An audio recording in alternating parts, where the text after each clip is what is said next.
मेरा नमस्कार। मैं खुशबू बंसल, सहायक आचार्य ABSD, राजकीय महाविद्यालय सुमेरपुर से। पिछले वीडियो लेक्चर्स में हमने रेशो की 3 कैटेगरी, तरलता अनुपात, टर्नओवर रेशो आवर्त अनुपात और पूंजी संरचना अनुपात, इन तीनों कैटेगरीज में अलग अलग अनुपातों के बारे में हम बात कर चुके थे। आज हम बात करेंगे जो इसकी चौथी कैटेगरी है अनुपात की, लाभदायकता अनुपात, प्रॉफिटेबिलिटी रेशियोज की। ये हम सभी जानते हैं कि जो हर एक व्यवसाय है उसका जो मेन उद्देश्य होता है वो कॉस्ट को मिनिमाइज करके लाभों को अधिक से अधिक कमाना होता है। अगर लाभदायकता की बात अगर हम करें, प्रॉफिटेबिलिटी की बात हम करें, तो ये एक सापेक्ष शब्द है। तो प्रत्येक संस्था ये प्रयत्न करती है कि उसके द्वारा जो अर्जित लाभ न केवल निरपेक्ष रूप से अधिक हो बल्कि सापेक्ष दृष्टि से भी अधिक हो। मतलब सिर्फ लाभ ही ज़्यादा नहीं हो, लाभदायकता ज़्यादा हो। अगर हम लाभदायकता की बात करें तो लाभदायकता 2 शब्दों से मिलकर बना होता है, लाभ प्लस दायकता। लाभों के बारे में तो हम हमारी अकाउंटिंग लैंग्वेज में बात करें तो अगर ऑल इनकम में से अगर हम सारे खर्चे घटा दें तो हमें लाभ प्राप्त हो जाता है। और दायकता शब्द की बात करें तो दायकता शब्द जो है वो संस्था की लाभ अर्जन करने की जो क्षमता होती है उसे हम दायकता कहते हैं। तो हार्वर्ड व अपटन के शब्दों में दिए गए विनियोग के प्रयोग से जो भी इन्वेस्टमेंट उस बिजनेस में कर रखा है, उस इन्वेस्टमेंट जितना भी इन्वेस्टमेंट कर रखा है, जितनी पूंजी लगा रखी है के प्रयोग से प्रत्यय कमाने की जो योग्यता होती है उसी को ही क्या कहा जाता है, लाभदायकता कहा जाता है। तो जो संस्था की लाभदायकता होती है वो 2 तत्वों पर निर्भर करती है, एक तो सेल्स पर और कितनी पूंजी विनियोजित कर रखी है उस संस्था में, उस पर। तो हम लाभदायकता अनुपात को भी हम 2 कैटेगरी में बांटकर हम बात करेंगे। जो पहली कैटेगरी में जो हमने रेशियोज रख रखे हैं वो विक्रय पर आधारित लाभदायकता अनुपात है, और जो दूसरी कैटेगरी में हमने जो रेशियो रख रखे हैं वो विनियोजित पूंजी पर आधारित लाभदायकता अनुपात है। तो आज हम हमारे वीडियो लेक्चर में बात करेंगे उन प्रॉफिटेबिलिटी रेशियोज की जो सेल्स पर आधारित होते हैं। उसमें पहला जो रेशियो है वो बहुत इम्पॉर्टेंट है, वह है सकल लाभ अनुपात। इस रेशियो के अंदर जो ग्रॉस प्रॉफिट होता है उसको नेट सेल्स के से संबंधित किया जाता है, अर्थात सकल लाभ की शुद्ध विक्रय पर अर्जन क्षमता को प्रदर्शित करने के लिए हम ये रेशियो निकालते हैं। इस का फॉर्मूला होता है gross profit ratio is equal to, क्योंकि हम ग्रॉस प्रॉफिट का नेट सेल्स के ऊपर प्रतिशत निकाल रहे हैं, तो gross profit upon net sales into 100 इसका फॉर्मूला हो जाता है।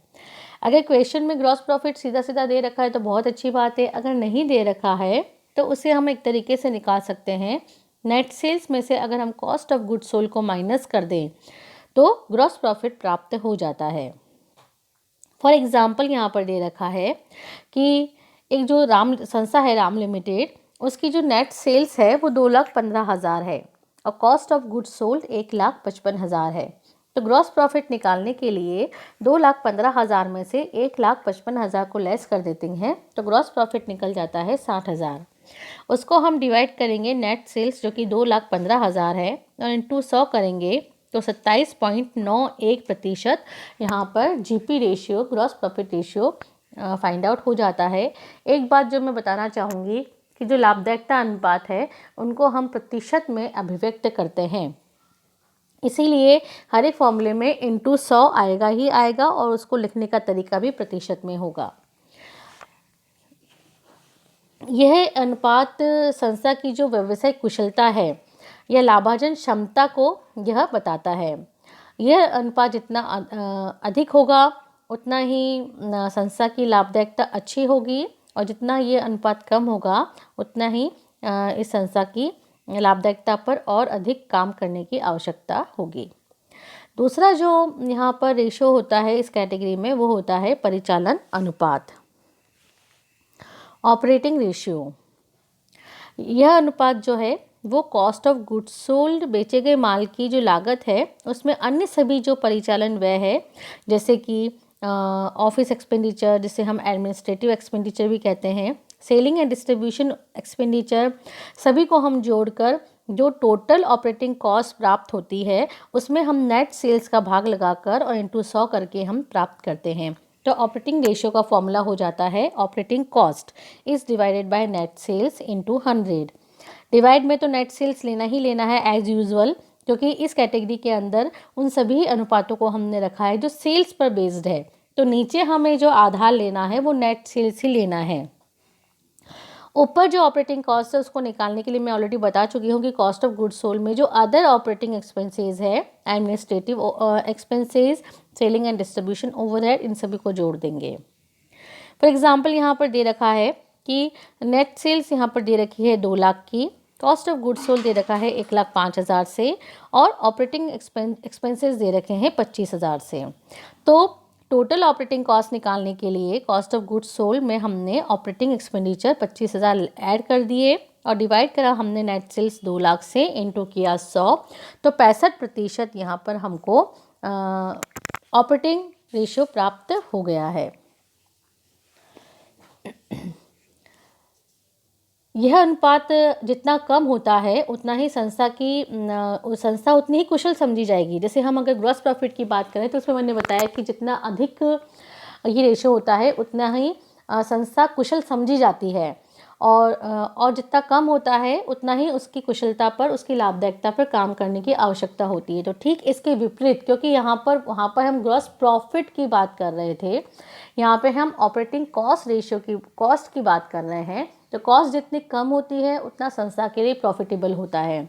तो ये संस्था जितना कम होगा, ये रेशियो जितना कम होगा, उतना ही संस्था अच्छी कुशल समझी जाएगी और जितना ये रेशियो अधिक होगा उतना ही संस्था को अपनी लागतों को, अपने ऑपरेटिंग खर्चों को कम करने की आवश्यकता होगी अगर वो अपनी संस्था की लाभदायकता बढ़ाना चाहता है। तो इसमें भी फिर सभी खर्चों को अलग अलग करके अलग अलग रेशियोज़ यहाँ पे बता रखे हैं। जैसे कि जो टोटल ऑपरेटिंग कॉस्ट किस किस से मिलके बनी होती है, मटेरियल से, लेबर से, conversion cost, administrative cost, selling and distribution, तो इन सब के अलग अलग रेशियो बना रखे हैं। जैसे कि इसमें भी पहला है मटेरियल कंज्यूम्ड रेशियो। तो ऊपर हमने क्या ले लिया, फॉर्मूले में मटेरियल कंज्यूम्ड ले लिया और डिवाइड किया नेट सेल्स इंटू 100, ये तो कॉमन चला ही आ रहा है। मटेरियल कंज्यूम्ड हम कैसे निकालते हैं, ये हम कॉस्ट अकाउंटिंग में बहुत अच्छे से पढ़ के आए हैं। Opening stock of raw material, उसमें ऐड करते हैं परचेज ऑफ रॉ मटेरियल और उसमें ऐड करते हैं कोई भी प्रत्यक्ष व्यय है मटेरियल को खरीदने से संबंधित और माइनस कर देते हैं closing stock of raw material. तो मटेरियल कंज्यूम्ड यहाँ पर आ जाता है।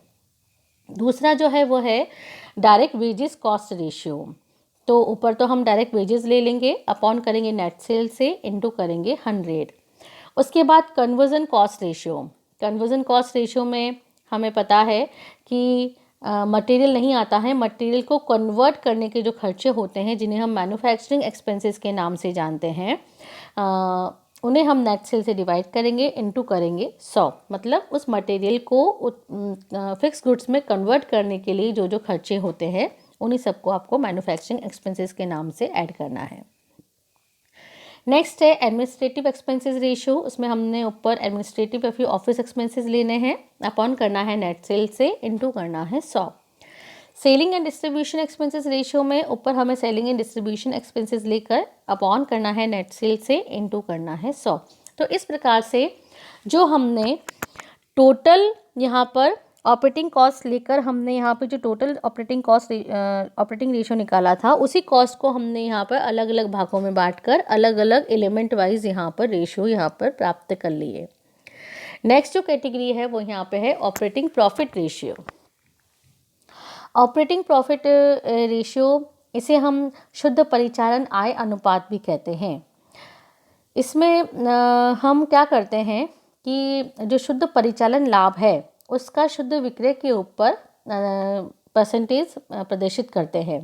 तो इसके अंदर जो फॉर्मूला हो जाता है वो हो जाता है ऑपरेटिंग प्रॉफिट रेशियो का, ऑपरेटिंग नेट प्रॉफिट लेना है और ये जो लेना है वो बिफोर इंटरेस्ट और टैक्स लेना है, अपॉन करना है नेट सेल से, इनटू करना है 100। मतलब ऑपरेटिंग प्रॉफिट लेना है, साथ ही साथ में हमें उसे बिफोर इंटरेस्ट और बिफोर टैक्स लेना है। ऑपरेटिंग नेट प्रॉफिट निकालने का एक तरीका और होता है कि जो ग्रॉस प्रॉफिट हमने निकाला है उसमें से हम ऑपरेटिंग एक्सपेंसेस को लेस कर दें तो ऑपरेटिंग प्रॉफिट प्राप्त हो जाता है। एक और तरीका है इस रेशियो को निकालने का, अगर 100 में से ऑपरेटिंग रेशियो जो हमने ये ऑपरेटिंग रेशियो निकाला था इसको हम 100 में से माइनस कर देंगे तो ऑपरेटिंग प्रॉफिट रेशियो निकल जाएगा। इसके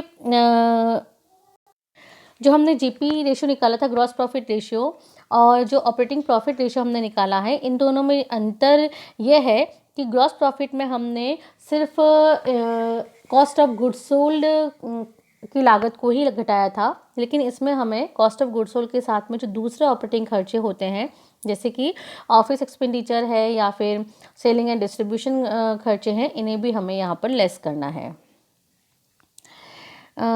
और इसके लिए भी वही बात कि ये अनुपात जितना अधिक होगा उतना ही संस्था कुशल समझी जाएगी और जितना ये अनुपात कम होगा उतना ही इसकी लाभदायकता पे काम करने की आवश्यकता यहाँ पे है।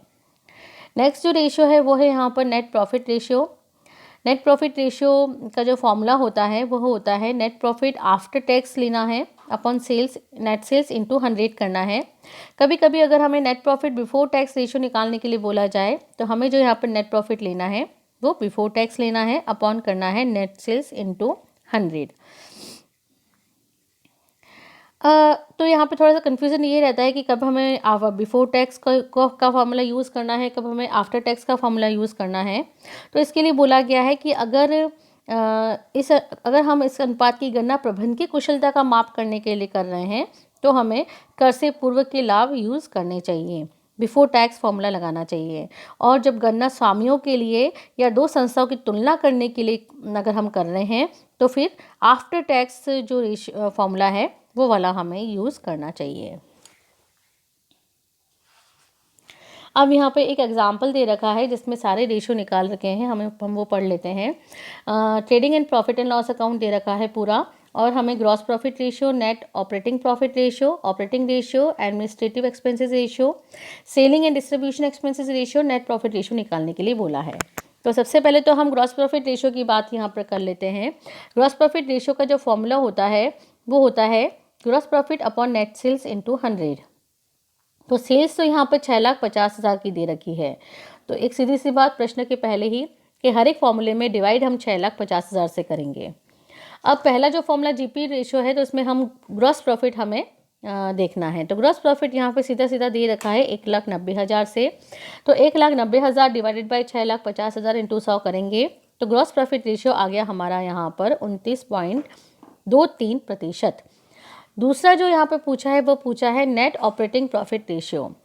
नेट ऑपरेटिंग प्रॉफिट रेशियो का फॉर्मूला होता है operating net profit upon sales into 100।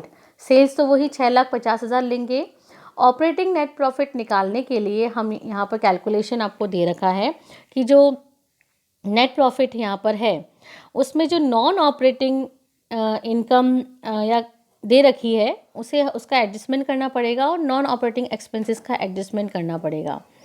तो जैसे 1,20,000 का नेट प्रॉफिट दे रखा है, ठीक है, इसमें से घटा रखे हैं नॉन ऑपरेटिंग एक्सपेंसेस 7,000। तो ऑपरेटिंग प्रॉफिट निकालने के लिए नॉन ऑपरेटिंग एक्सपेंसेस जो हमने घटा रखे हैं वो वापस से जोड़ देंगे और नॉन ऑपरेटिंग इनकम जो जोड़ रखी है वो वापस से घटा देंगे। तो इस प्रकार से ऑपरेटिंग नेट प्रॉफिट हमें यहाँ पे मिल जाएगा 1,20,000 में 7,000 जोड़ा और 10,000 को घटाया तो 1,17,000 अपॉन 6,50,000 तो करना ही है, इंटू 100 करेंगे तो 18% से net operating profit find out हो जाएगा। नेक्स्ट जो है ऑपरेटिंग रेशियो, इसका फॉर्मूला होता है operating cost upon sales into 100। तो ऑपरेटिंग कॉस्ट के लिए मैंने बताया था कि कॉस्ट ऑफ गुड्स सोल्ड में अदर जो ऑपरेटिंग खर्चे हैं वो जोड़ने हैं। तो कॉस्ट ऑफ गुड्स सोल्ड यहाँ पर अगर हमें निकालनी है तो निकाल लेंगे cost of goods sold. Opening stock में परचेज को ऐड करना है, कैरीज इनवर्ड को ऐड करना है, वेजेस को ऐड करना है, मतलब डायरेक्ट खर्चों को ऐड करके क्लोजिंग स्टॉक को लेस करना है। तो ओपनिंग स्टॉक आपके पास में है ये 1,10,000, परचेज को ले लिया, कैरीज को ले लिया, वेजेस को ले लिया, इन चारों को लेके क्लोजिंग स्टॉक को लेस कर दिया तो कॉस्ट ऑफ गुड्स सोल्ड आ जाएगी। उसमें हम जो अदर ऑपरेटिंग एक्सपेंसेस है, administrative expenses, selling and distribution expenses, इनको अगर हम ऐड कर देंगे तो फाइंड आउट हो जाएगा टोटल ऑपरेटिंग एक्सपेंसेस। तो देखो यहाँ पर कर रखा है कॉस्ट ऑफ गुड्स सोल्ड तो निकल गई 4,60,000 से, और अदर ऑपरेटिंग एक्सपेंसेस में हमने सबको एडमिनिस्ट्रेटिव को नॉन को छोड़कर सब ऐड कर दिए हैं। सेलिंग एंड डिस्ट्रीब्यूशन इंटरेस्ट को जोड़ दिया तो 73,000 आ गया। फिर इन दोनों को अगर ऐड कर दिया तो 5,33,000 से ऑपरेटिंग कॉस्ट आ गई। तो इस तरीके से ऑपरेटिंग रेशियो बन गया 82% से। उसके बाद में एडमिनिस्ट्रेटिव एक्सपेंसेस का फॉर्मूला, एडमिनिस्ट्रेटिव एक्सपेंसेस जो कि कितने हैं 60,000 से है, 60,000 डिवाइडेड बाय 6,50,000 कर दिया और इंटू 100 कर दिया। सेलिंग एंड डिस्ट्रीब्यूशन जो है वो 10,000 के हैं, तो 10,000 डिवाइड बाई 6,50,000 इंटू 100 कर दिया, तो ये प्राप्त हो गया। नेट प्रॉफिट रेशियो में हमें नेट प्रॉफिट लेना है, तो नेट प्रॉफिट देखते हैं हम कितना है यहाँ पर 1,20,000 से है, तो 1,20,000 डिवाइड बाई 6,50,000 इंटू 100 किया, तो 18.46% नेट प्रॉफिट रेशियो हमें यहाँ पर प्राप्त हो गया। तो इस प्रकार से हमने जो लाभदायकता अनुपात की बात करी थी शुरू में, लाभदायकता अनुपात क्योंकि दो चीज़ों पर आधारित होते हैं, दो फैक्टर्स पर आधारित होते हैं, एक तो विक्रय पर और एक विनियोजित पूंजी पर, इसीलिए हमने लाभदायकता अनुपात को दो कैटेगरी में बांटा था, एक तो विक्रय पर आधारित लाभदायकता अनुपात और एक सेल्स पर विनियोजित पूंजी पर आधारित लाभदायकता अनुपात। तो इसमें से हमने विक्रय पर आधारित लाभदायकता अनुपात की बात यहाँ पे कर ली है। अब विनियोजित पूंजी पर आधारित लाभदायकता अनुपात की बात करेंगे हमारे नेक्स्ट वीडियो लेक्चर में। तब तक थैंक यू सो मच।